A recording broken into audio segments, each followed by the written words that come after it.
Hello everyone, welcome back to my channel. तो Kashmir series की ये मेरी दूसरी वीडियो है।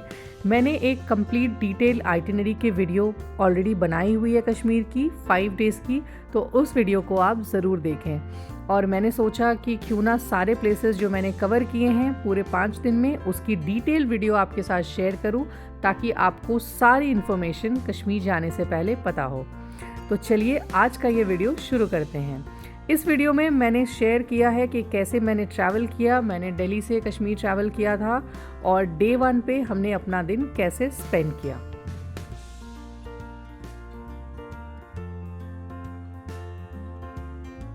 तो अभी मैं हूँ दिल्ली एयरपोर्ट पे, हम जा रहे हैं कश्मीर। तो इसके लिए हमें फ़्लाइट लेनी है दिल्ली टू श्रीनगर। दिल्ली से श्रीनगर जाने के लिए 1.5 घंटे की लगभग फ़्लाइट होती है। और अगर आप फ़्लाइट से नहीं जाना चाहते हो तो एक दूसरा ऑप्शन ये भी है कि आप दिल्ली से ट्रेन लेके जम्मू जा सकते हो, क्योंकि श्रीनगर तक की कोई डायरेक्ट ट्रेन आपको नहीं मिलेगी। और फिर जम्मू पहुंचने के बाद वहां से आप बसेस या टैक्सी लेके श्रीनगर तक पहुंच सकते हो। जो टैक्सी और बसेस भी शायद डायरेक्ट नहीं होती तो आपको ब्रेक करना पड़े, लेकिन ये दोनों ऑप्शन हैं श्रीनगर तक जाने के लिए।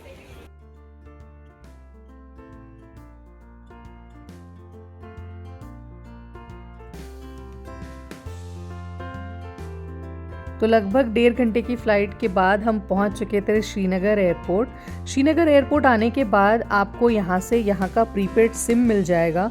अगर आप बाहर का प्रीपेड सिम लेके आ रहे हो तो वो यहाँ नहीं चलेगा। तो यहाँ से या तो आप सिम परचेज़ करें, या अगर आपके पास पोस्टपेड सिम है तो यहाँ पे काम कर सकता है। इसके अलावा यहाँ पे प्रीपेड टैक्सी काउंटर है जो आप अपने होटल या हाउस बोट तक जाने के लिए बुक कर सकते हैं। तो हमने यहाँ से डल लेक पे हमारा हाउस बोट था, वहाँ के लिए टैक्सी लिया तो उसका किराया लगभग 1200 रुपये था। तो जो मुझे थोड़ा हाई एंड पे लगा, लेकिन यहाँ पे बाहर की टैक्सी या ऑटो अंदर नहीं आती हैं, तो यहाँ पे यही ऑप्शन है जो आपको लेना होगा।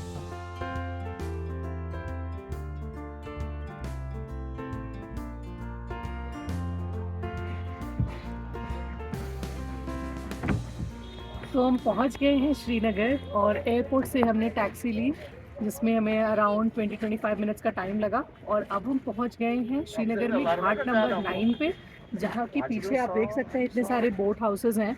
तो हम एक बोट हाउस में रुक रहे हैं, लेकिन मेन रोड जो है वहाँ से बोट हाउस जाने के लिए हम डायरेक्टली नहीं जा सकते, उसके लिए हमें शिकारा से जाना पड़ता है। तो अभी हम शिकारा से जा रहे हैं अपने बोट हाउस में चेक इन करने। तो डे 1 पे, क्योंकि जब आप पहुंचेंगे श्रीनगर अपने होटल या हाउस बोट जहां भी रुक रहे हैं वहां चेक इन करते हुए लंच करके आपको आफ्टरनून का टाइम तो हो ही जाएगा। तो उस दिन थोड़ा रिलैक्स करके और शाम में आप प्लान करें जाने के लिए शिकारा राइड। तो अभी हम हैं शिकारा राइड पे और हमने अपनी राइड जो है वो घाट नंबर 2 से शुरू की थी। यहाँ बहुत सारे घाट हैं, लेकिन हमने सोचा कि अगर हम शुरू से, जैसे घाट नंबर 1-2 है वहाँ से शुरू करेंगे, तो जैसे ये 35 किलोमीटर की रेंज है ये पूरे डल लेक की, तो हम ज़्यादा से ज़्यादा टाइम लेक पे स्पेंड कर पाएंगे, ज़्यादा रेंज कवर कर पाएंगे।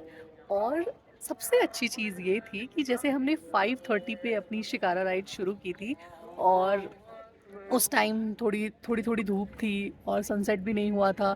तो जब हम शिकारा राइड पे चल रहे थे, चलते चलते सनसेट हुआ।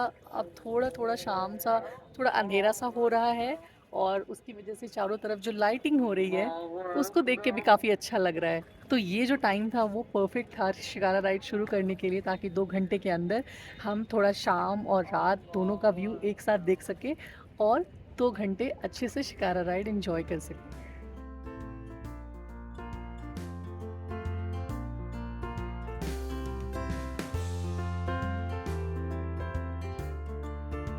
शिकारा राइड जब हम लेते हैं, चाहे आप किसी भी घाट से लो, तो उसमें एक छोटी राइड होती है, बड़ी राइड होती है। आप अपने प्रेफरेंस के अकॉर्डिंग चूज़ कर सकते हो कि आपको कितना टाइम स्पेंड करना है और कितना पैसा स्पेंड करना है, क्योंकि जो राइड है उसकी जो टाइमिंग्स होती हैं और जितना लंबा आप राउंड लोगे उसके हिसाब से रेट्स डिफरेंट होती हैं। जैसे बेसिक जो शिकारा राइड की रेट है, जो गवर्नमेंट रेट है, वो 700 से स्टार्ट होती है। और उसके बाद आप जितना लंबा राउंड लेना चाहो उसके अकॉर्डिंग आपका रेट वैरी करेगा।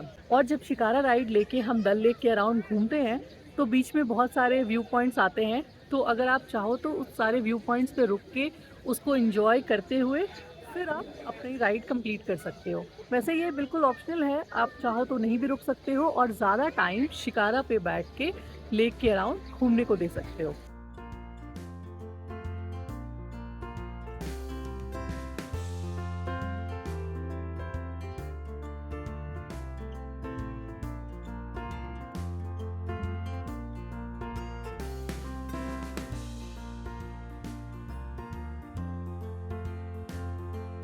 तो अभी हम आए हैं नेहरू गार्डन, जो एक व्यू पॉइंट है।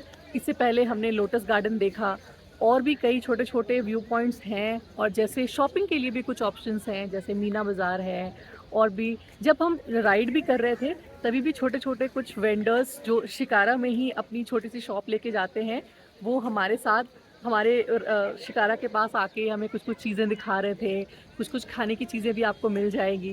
तो मतलब एक ऐसा एक्सपीरियंस है कि आप शिकारा पे बैठ के पूरा चारों तरफ लेक के अराउंड घूम भी रहे हो, साथ में कुछ शॉपिंग भी कर रहे हो, कुछ खा पी भी सकते हो।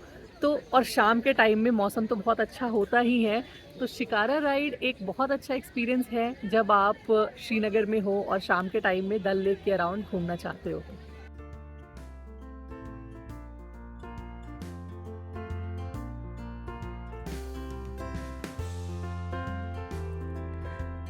तो नेहरू गार्डन में थोड़ा टाइम स्पेंड करने के बाद फिर हम गए मीना बाज़ार, जो कि यहाँ पे एक फ्लोटिंग मार्केट है और काफ़ी फेमस है। यहाँ पे लोग शॉपिंग करने के लिए आते हैं। तो हमने यहाँ पे कश्मीरी कावा भी ट्राई किया, उसको एंजॉय करते करते हमने थोड़ी शॉपिंग करी। तो यहाँ पे शॉपिंग के बहुत सारे ऑप्शन हैं, जैसे आप कुछ वुलन क्लोथ्स ले सकते हैं, ड्राई फ्रूट्स, केसर, इसके अलावा कुछ डेकोरेटिव आइटम्स भी ले सकते हैं। तो इन सब चीज़ों को देखते हुए, थोड़ी शॉपिंग वगैरह करते हुए वापस हम आ गए अपने शिकारा राइड पे, क्योंकि जो उस टाइम पे रात का टाइम लगभग हो चुका था और हमने सोचा कि अब रात की जो लाइटिंग है डल लेक के अराउंड उसको भी देखा जाए। तो बस अपनी शिकारा राइड को ख़त्म करके डे 1 पे हमने डल लेक के अराउंड फिर थोड़ी देर वॉक किया, वहाँ पे बैठ के थोड़ा टाइम स्पेंड किया और डिनर करके हमने अपना डे 1 एंड किया। तो ये थी हमारी डे 1 की आइटिनरी। आई होप कि आपको ये वीडियो पसंद आई होगी। इस वीडियो में मैंने डे 1 के लिए जो आपकी इन्फॉर्मेशन है वो सब कुछ शेयर किया है। तो मिलते हैं अब नेक्स्ट वीडियो में।